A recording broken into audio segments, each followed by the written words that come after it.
Ikinagagala ko po kayong makita, batid ko pong kayo ay panauhing mahalaga, at naway maging kaaya-aya ang pagdalo niyo sa aming bigay. Buenos dias! Ganda ng handaan ngayon, hindi ba Paulita? Bagay na bagay sa ating mga ilustrado. Oo nga, Juanito. Ngunit ang tunay na kagandahan ay nasa asal, hindi sa kasuotan.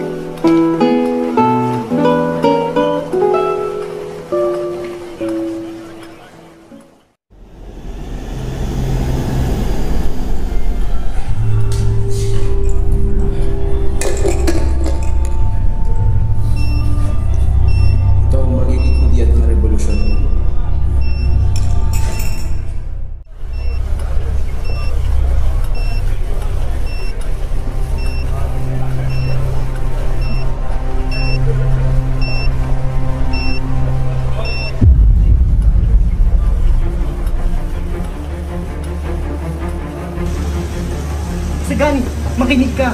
Ang lampara sa gitna ng hapag, isang bomba yan. Bitag ito ni Ibarra. Pag sumabog yan, lahat mamamatay, kabilang na si Paulita. Hindi.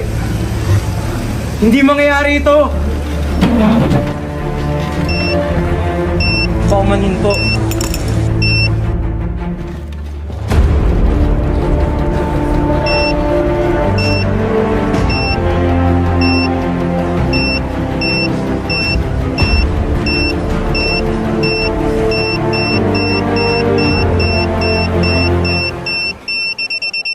Para kay Paulita.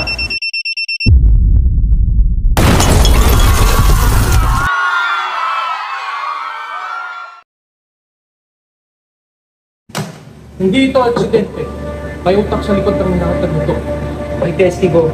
May isang lalaking kanina hinala. Isang nagbabalakayong utusan. Si Simon. Huliin niya si Simon!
Mihiyo, anong nangyari? Padre, wala na. Matubagsito na lahat ng aking plano. Maria Clara, Basilio, Uli, lahat sila naging biktima ng isang bayan na natutulog. Ang tunay na kalayaan ay hindi manggagaling sa dahas. At saan ito magmumula? Sa dasal? Sa paghihintay? Padre, nagkamali ba ako?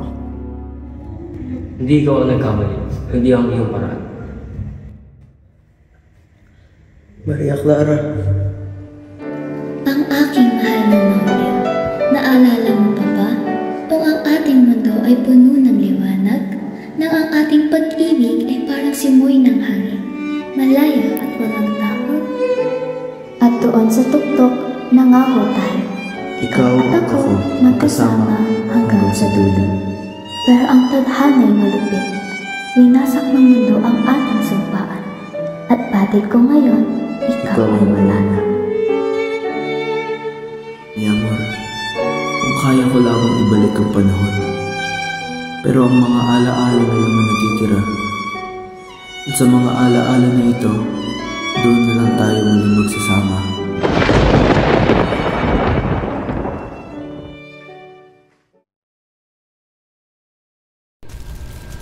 Panginoon, itapon mo ang kasakiman, kasamaan sa kailaliman ng kapal. upang sa hinaharap ang tunay na liwanag ay bumangon. Ang rebolusyong itinayo sa Odio at Pincansa ay hindi kailanman magtatagumpay. Ninais kong palayain ang Las Filipinas, ngunit sa aking paghihiganti, lalo ko lamang itong inilugmok sa oskuridad. Ngayon, sa aking huling sandali, nauunawaan ko na ang tunay na libertad ay hindi nakakamit sa miedo at violensya, kundi sa yun, amor, at sakripisyong walang kapalit. Ngunit tarde na para sa akin. Ako ay isang sobra na lamang ng isang suweno na hindi natupad.